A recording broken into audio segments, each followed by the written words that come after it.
Jom kita lihat pula Presiden Gerakan yang seterusnya, Saudara Datuk Seri Mak Siu Kiong yang telah dilantik sebagai Presiden Parti Gerakan yang kelima dari tahun 2013 hingga 2018.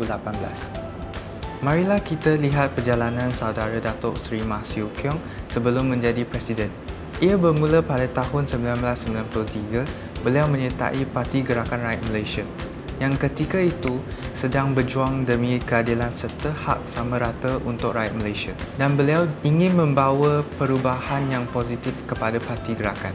2 tahun kemudian, Saudara Datuk Seri Mak Siu Kiong dilantik sebagai Wakil Rakyat di Pasir Berdama, Teluk Intan ketika Pilihan Raya Umum ke-9. Kemudian ketika Pilihan Raya Umum ke-10 pada tahun 1999, beliau telah menewaskan calon DAP dan dilantik sebagai Ahli Parlimen Teluk Intan selama 2 penggal.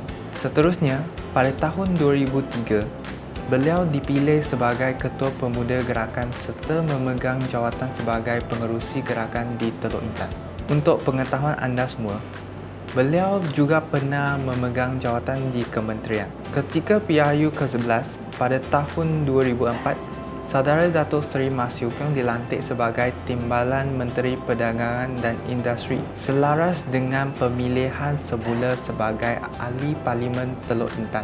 Setelah rombakan Kabinet berlaku pada tahun 2006, beliau telah memegang jawatan sebagai Timbalan Menteri Pertanian dan Industri Asas Tani.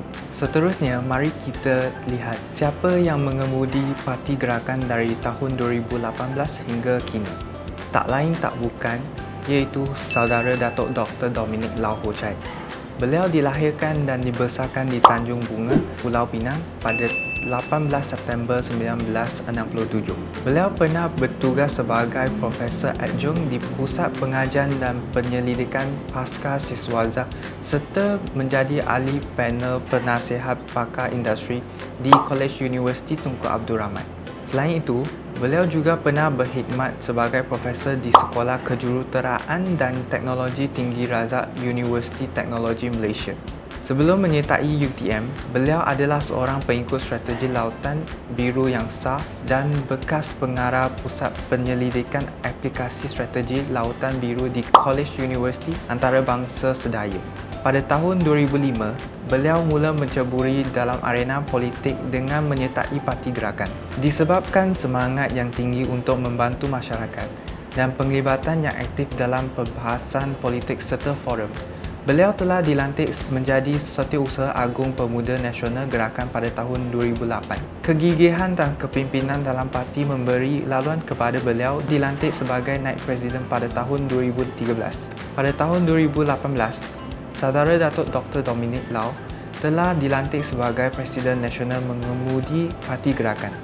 Kemudian pada 11 Februari 2021, di bawah kepimpinan beliau, gerakan telah secara rasmi diterima ke dalam komponen Perikatan Nasional.